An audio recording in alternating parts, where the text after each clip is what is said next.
selling him cheese. That's a serious crime, punishable with life imprisonment.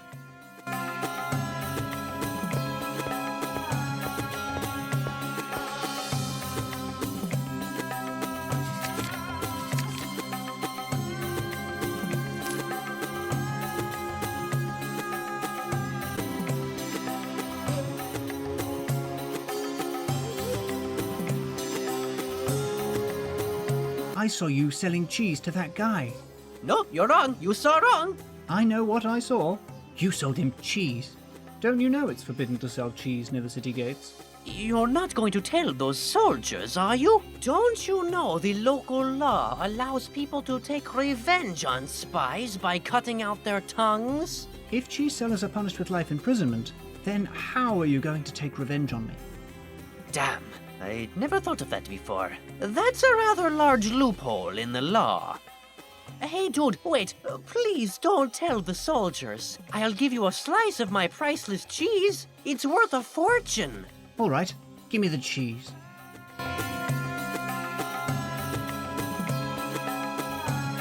It's been a pleasure doing business with you. Goodbye. Goodbye, stranger. And I beg of you, keep your mouth shut.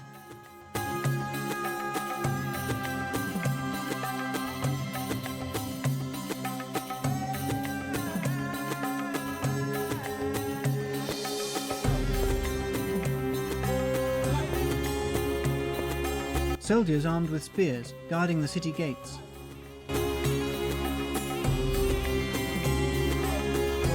I'd like to enter the city. Are you deaf or something?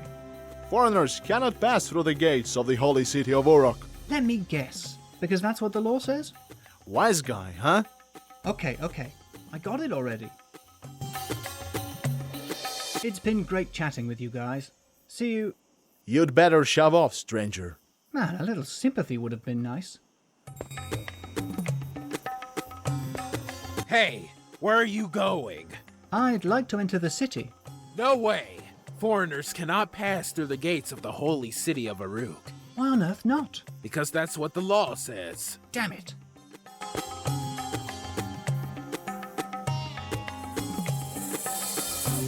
I'd like to enter the city. Are you deaf or something? Foreigners cannot pass through the gates of the holy city of Uruk. Let me guess, because that's what the law says? Wise guy, huh? Okay. I got it already. It's been great chatting with you guys. See you... You'd better shove off, stranger. Man, a little sympathy would have been nice.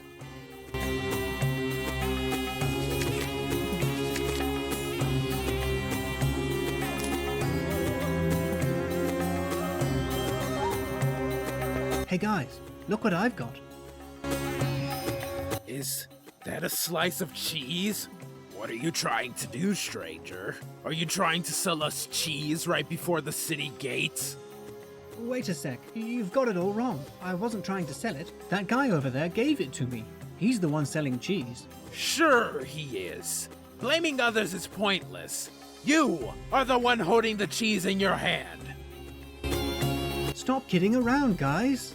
I'm sorry, stranger, but you are under arrest. You have the right to talk or not talk. Anything you say or do not say will be held against you. I'd better slope off. Saved by the magic bell. This belongs to me now, filthy stranger. No, my bell. Give it back to me. What were you going to do? Play us a tune? Ha ha ha. You're going to rot in jail for the rest of your life.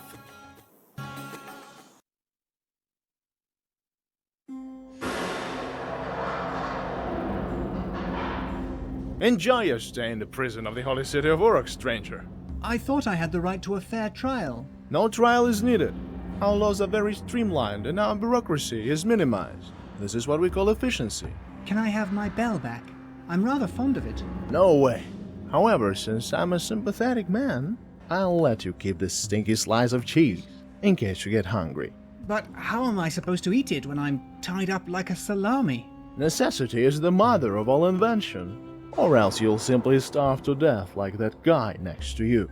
His hands were bound too. Enjoy the rest of your vacation, stranger. Goodbye.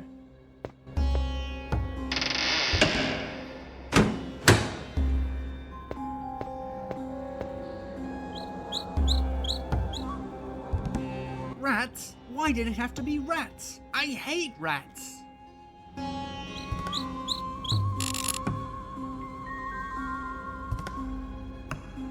I'd rather stay away from that thing.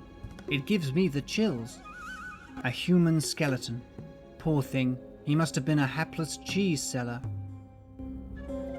A skeletal forearm hanging from a chain. I seriously hope it took leave from its original owner after he was already dead. I won't be able to do anything while tied up like this. I must break free first.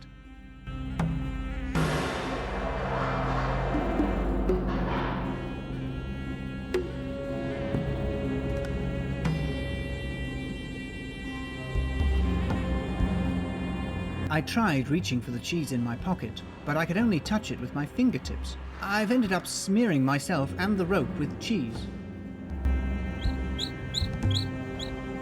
Hey, rat! Get away from me! Wait, the rat's been lured by the cheese and is now gnawing through the rope. I'm free to move again.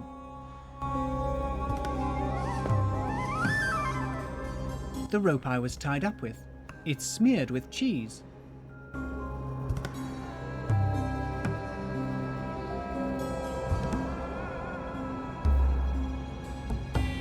Nothing's comfier than a straw bed.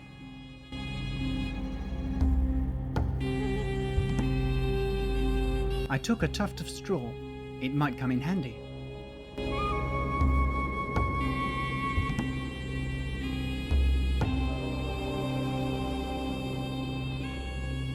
A human skeleton. Poor thing, he must have been a hapless cheese seller. I'd rather stay away from that thing. It gives me the chills. A skeletal forearm hanging from a chain. I seriously hope it took leave from its original owner after he was already dead.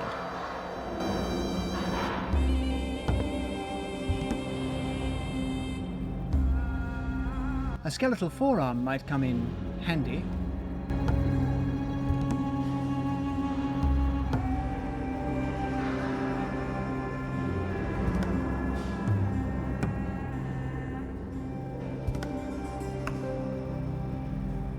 Voila! A skeletal forearm holding a tuft of straw in its hand.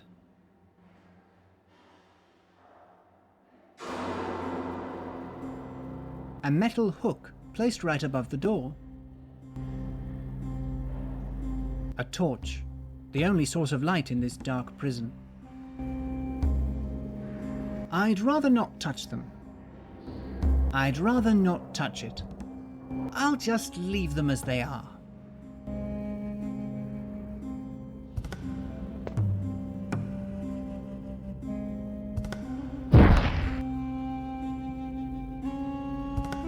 Setting fire to the straw might be a good idea, but this would alert the guards immediately, so I'd better come up with an escape plan first. The fire consumed all of the straw.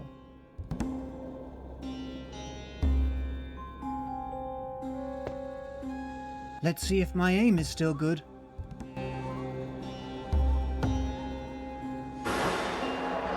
Good shot! Dead on!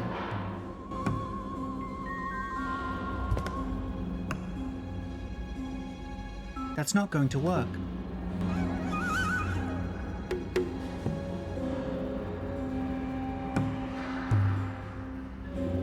That's not going to work.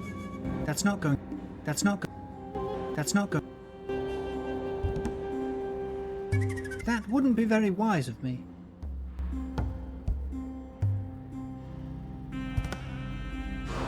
That's not going.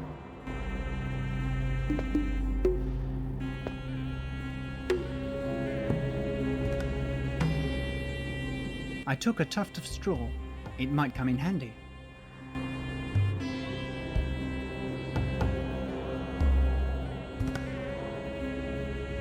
Voila! A skeletal forearm holding a tuft of straw in its hand.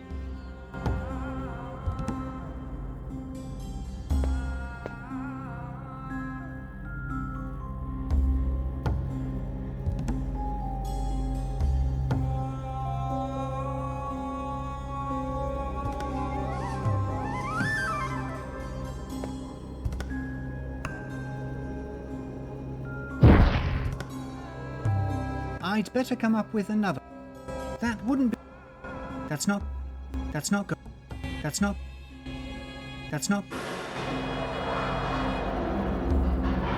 The fire consumed all of the straw.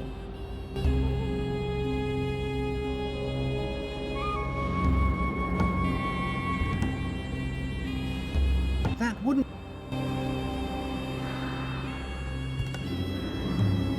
The stone is... I couldn't pull it out with my bare hands. Maybe I could use a lever of some sort.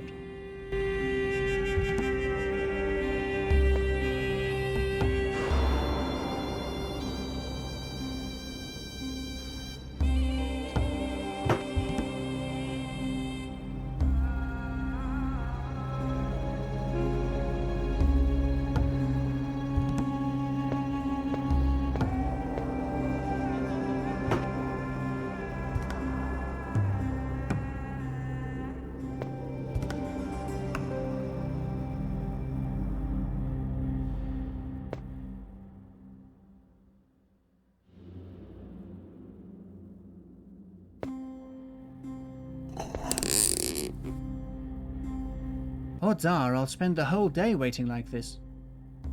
I'd better come up with a plan to lure the guard here. Skeletal forearms are not flammable.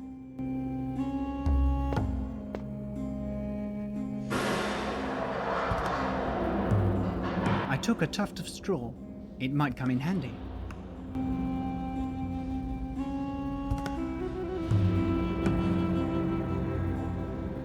Voila!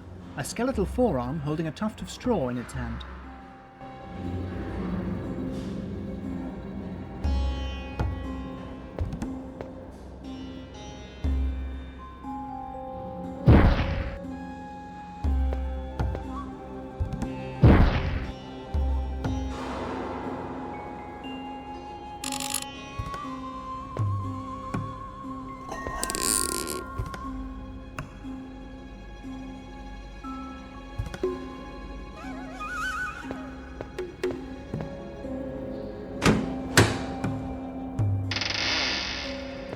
What's that smell? Is something burning in here? What the heck is going on?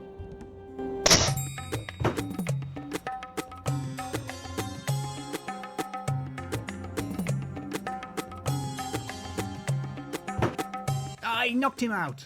That went much better than I expected. I'm a free man again.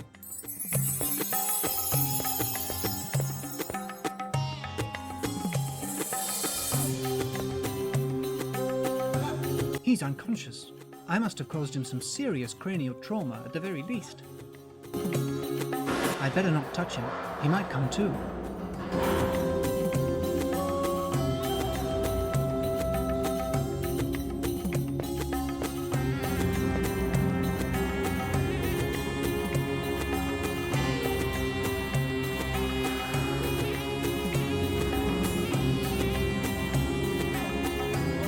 I don't need that stuff.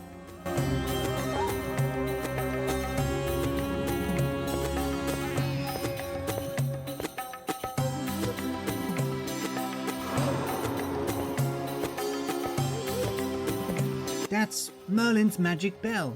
Thank goodness. I'd started to worry I'd be stuck in this book for the rest of my life. What a relief.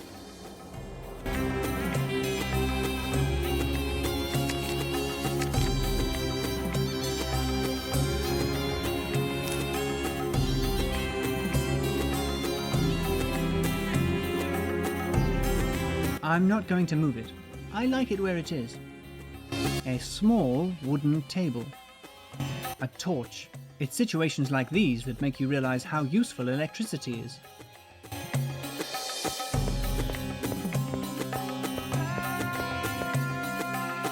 I don't need it.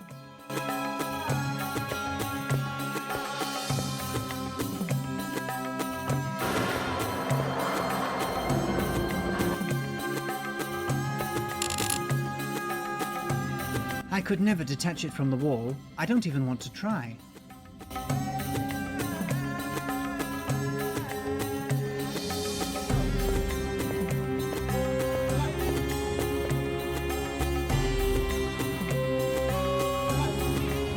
odds are I will spend the whole day hiding in here.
I don't think I could ever...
Who are you? Who am I? Well, I can explain. You look like a foreigner. Ah, but of course, you must be the new chef. Indeed, I requested a foreign chef. One who can cook exotic dishes. Strange though, the Royal Treasury Office has never been so diligent. I requested a foreign chef only a few days ago. I was sure that, as usual, I would have to wait for months. Very good. I am pleasantly surprised. The new chef? There must be some mistake. So you are not the new cook? So what are you? An imposter? Do you know what punishment our laws hold for impostors? Your laws? Hey man, I was just kidding. Obviously I'm the new chef. Haha, you had me going. For a moment, I thought you were an imposter. An imposter? Me? Ridiculous. Enough of the chit-chat. What's your name? Well, my name's Alfred. Alfred Walsh. Alfred Walsh. Very good. An exotic name. My name is Atta. I am the great counselor to the priestess Ninsun, mother of the divine Gilgamesh. I will explain the situation to you as briefly as I can. The divine Ninsun has lost her appetite. I'm very worried about her health. She eats very little, and reluctantly at that. Her noble palate has tasted the most delicious meals the world has to offer. Now she claims that she can no longer be satisfied by any dish. I am desperate. I have tried everything. I summoned the best chefs in all of Europe. but none was to her liking.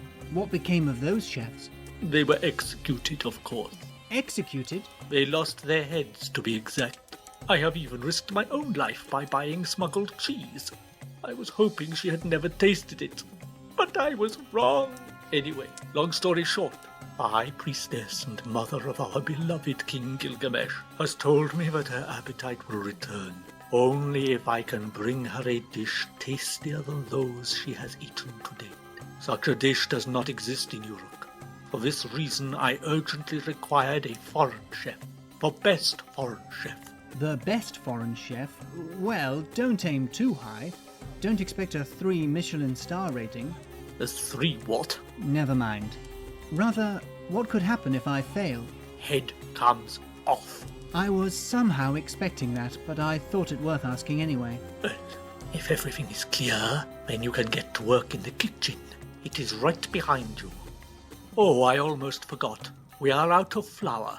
I ordered it from the Royal Treasury Office the very same day I requested you. But amazingly, they have sent the chef before the flour. You will have to cook without it, but I am sure for you there would be no problem. Don't worry. Flour is the least of my worries. Very good. Now go. It's almost lunchtime.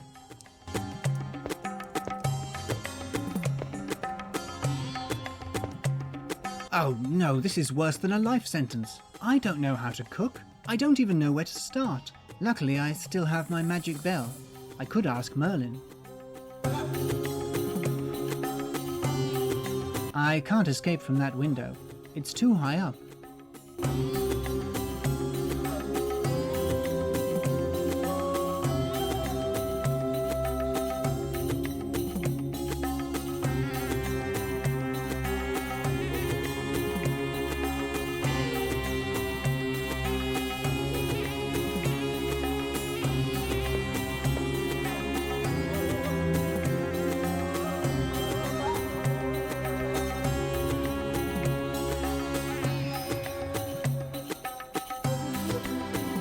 Even if I wanted to, I can't extract its contents with just my bare hands.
Welcome back, Alfred.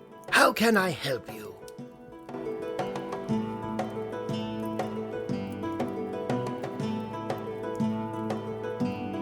How could the note written by the old librarian have blown back in through the window? Because that is what was meant to happen, Alfred. Fate wanted it to be that way, just as it wanted you to become the new Guardian. Oblivion is unbelievably powerful, but he could keep that note from your hands for but a short time. No one, not even Oblivion, can thwart the will of fate. I need to ask you this out of curiosity. As I ring the magic bell to leave a book, how do characters react when they see me vanishing? Don't worry about that, Alfred. They don't actually see you vanishing. When you go back to a tale, you'll find yourself in the very spot you were when you left. Minutes or hours might have gone by for you, but not a single moment for them. They might find you a little strange, ringing that bell of yours with no apparent reason. I've managed to sneak into the royal palace of Uruk, but unfortunately I've been discovered. Oh, ill in fortune indeed. Have you landed in jail again? No, I was mistaken for the new chef to the royal court. Oh, well that's good. No, that's bad. I don't know how to cook. I don't even know where to start. If I can't cook a dish that will satisfy Ninsun, the mother of Gilgamesh, I will be beheaded. Well, it could have been worse. Could have been worse. What's worse than being beheaded? Don't worry, Alfred. You just need a good recipe. How can I find a good recipe? You could get help from the biggest glutton and drunkard of all time, Pantagruel. Look for him in the book Gargantua and Pantagruel. And before I forget, take that bag on the table. What's it used for? It's a magic bag. If you need to take something from one book to another, simply slip it into the bag. But remember, you can only carry one item at a time. Go now, waste no time. Take the bag and then find the book Gargantua and Pantagruel.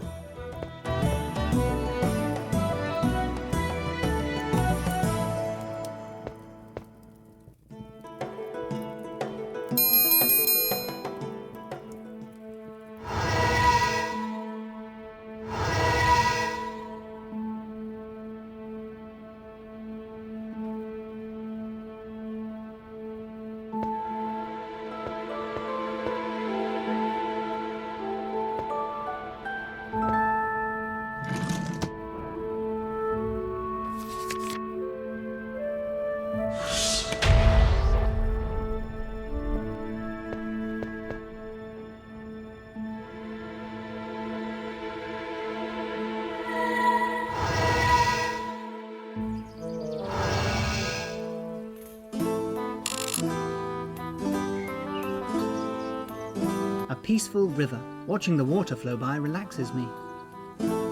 No time to go swimming right now.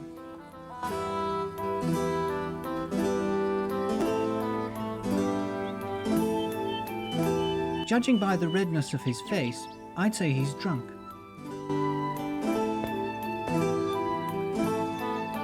Do you know Pantagruel?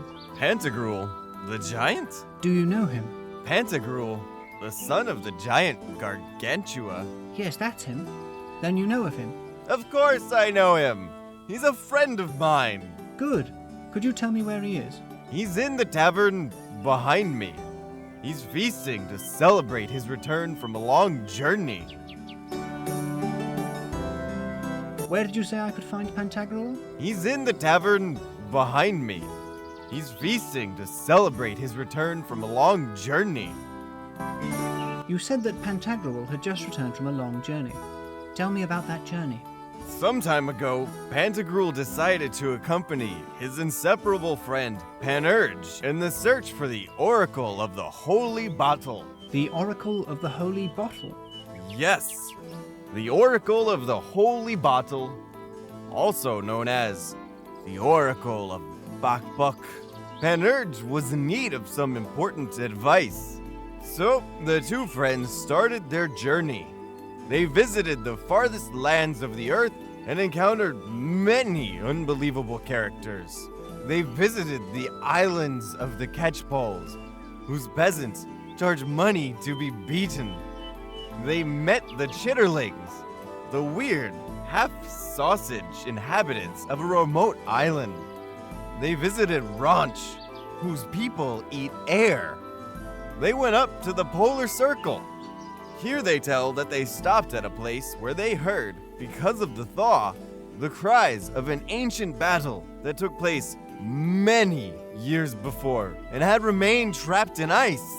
They even claimed to have reached America. I don't know if you've ever heard of it. It's a strange continent, discovered a few decades ago. Of course I've